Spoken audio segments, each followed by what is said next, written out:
As the war in the Middle East enters a new dangerous phase, the EU held its first ever EU Gulf Cooperation Council. For Europe Conversation, I catch up with Secretary General of the Gulf Cooperation Council, Jasem al-Budeiwi, and I talk to him about the agenda, trade, global security and renewed efforts for a two-state solution. Your Excellency, thank you very much for joining us on the Europe Conversation. You're here for the first ever EU Gulf Cooperation Summit. Lots of things on the agenda, security, global warming and so on. But I want to start off in the Middle East because we are at a very dangerous moment. We're seeing constant attacks by Hezbollah and Iran against Israel. We're seeing an immeasurable suffering in Gaza and also in Lebanon. Can you tell me what you see as the EU's role in this has been and can be? Definitely the EU has been a responsible partner, and we thank them for their role in trying to convince the Israeli side to refrain from its actions against the people and the Palestinian people, and again or newly against Lebanon. The EU has helped out the Palestinian people. There are many members which we really admire and appreciate who have recognized the Palestinian state. We hope that the EU members, all of them, the 27, do work toward recognizing Palestine. This would really help. And has the EU had any success in speaking to Israel? And a lot of people would also point to the fact that the EU is heavily divided on this issue. Has anybody in the international community had any success in convincing the Israeli government to refrain from this action? Unfortunately, no.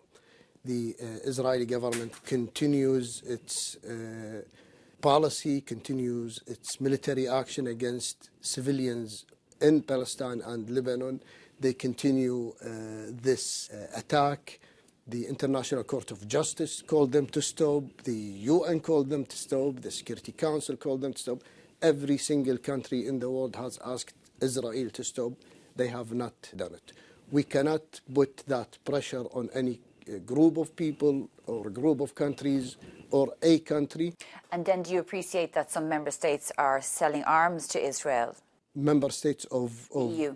Well, we hope that not only the EU. Again, we don't want to single out a group of countries. It is a comprehensive thing. Selling arms to Israel at this moment is a dangerous thing. They are dealing with this issue with a revenge-oriented mind. We heard it from Mr. Joseph Borrell. He used this terminology. Revenge does not take you to anywhere. You need to stop. You need to find a peaceful solution, two-state solution, an Israeli state and a Palestinian state living side by side. This is what the whole world is asking for. This is what we are asking for. Can you tell me where you see Iran's role in all of this? Supporting Hezbollah, sending rockets into Israel, supporting Hamas? Well, GCC has called every single player in the region for de-escalation. We have asked everybody to refrain from any activities that will fuel conflict, that will rage the entire region, whether it's Iran or anybody else. We have been trying to speak with them, sending them message of de-escalation. Last week we held our first ever ministerial meeting, GCC, with Iran. The message was clear to Iran that the GCC wants a stable region. We heard the same thing from Iran, that they are calling for de-escalation. They are calling for normal relationship between GCC and Iran and everybody else in the region. This is what we are calling for. This is what is the effort of the GCC. If there is, I mean, we've seen the instability obviously will lead to the rise in oil prices. What will the GCC's reaction be to that? Because we've seen that in the past during the Russian full-scale invasion of Ukraine, gas and oil prices going right up and the OPEC Plus refusing to do extra oil production. Shona, this is not the first crisis in the Middle East. And this is not the first time that the international community faces the question or the challenge of short in demand in oil. History is there. You can check the history. You can check the numbers. We've seen it so many times where the GCC have done their role regionally and internationally to make sure that oil is provided to everybody, that oil is within a reasonable price for the seller and the buyer. It is oil is an important element for the international economic formula. We need to make sure that there is enough supply for everybody.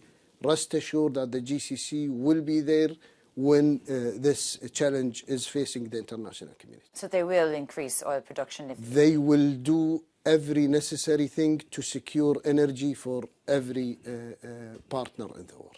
One of the requests from EU member states throughout the Gulf Summit was for greater recognition and appreciation from Gulf countries regarding the role of Russia as a global security threat, but also in particular, obviously, a threat to the security of Europe, because we haven't really seen that so far. Do you see Russia as a security threat to the world, and do you recognise its threat to Europe, given of its full-scale invasion of Ukraine? Shona, the Gulf Cooperation Council member states believe in dialogue, believe in diplomacy, believe in continual engagement.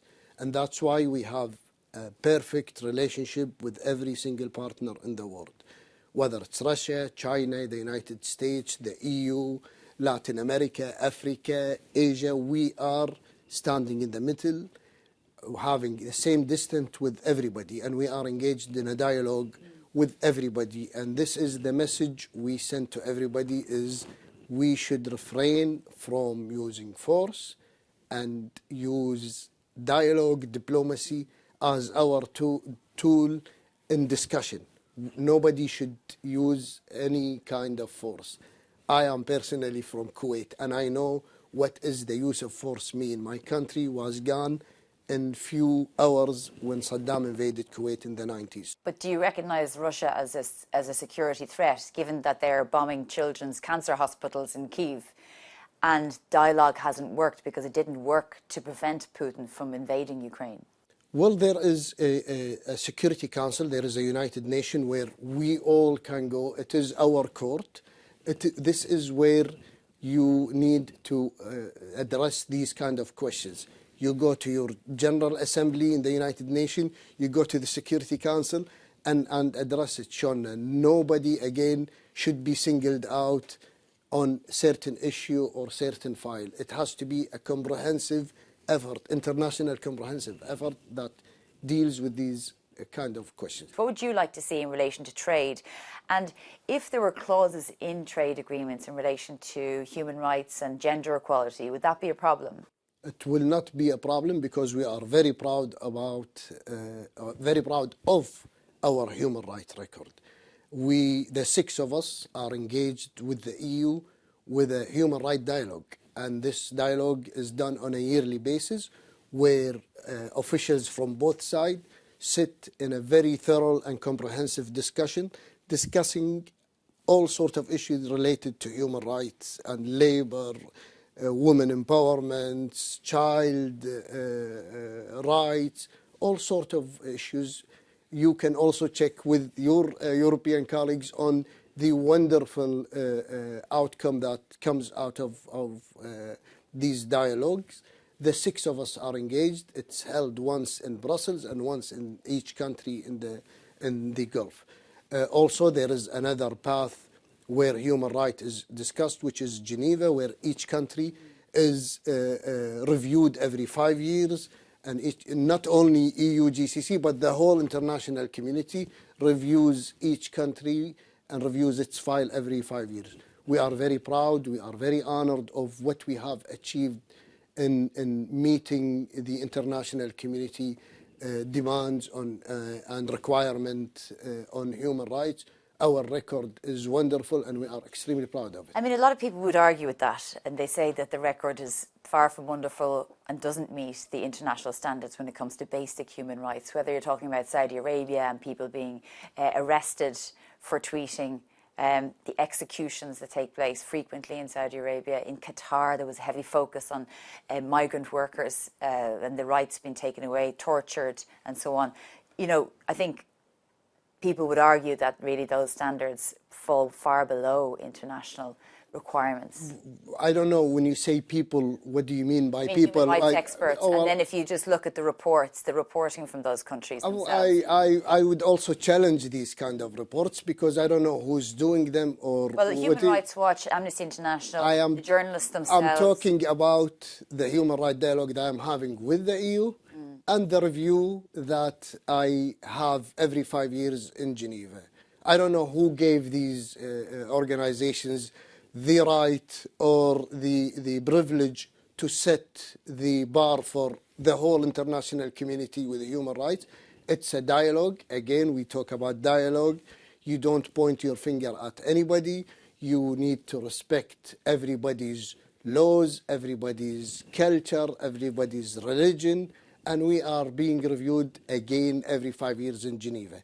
When somebody comes and says, okay, this is my standard for human rights, you have to meet them, otherwise I will write a report about you, criticizing you.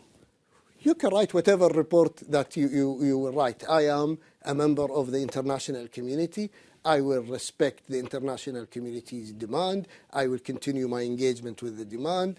And pointing out the Gulf has become very ridiculous, really. I mean, we keep justifying ourselves for those. I don't really know how far they want to go. Okay, well, Your Excellency, Jasem al-Budeiwi, thank you very much for joining us on the Europe Conversation. Thank you, Shauna. Thank you so much.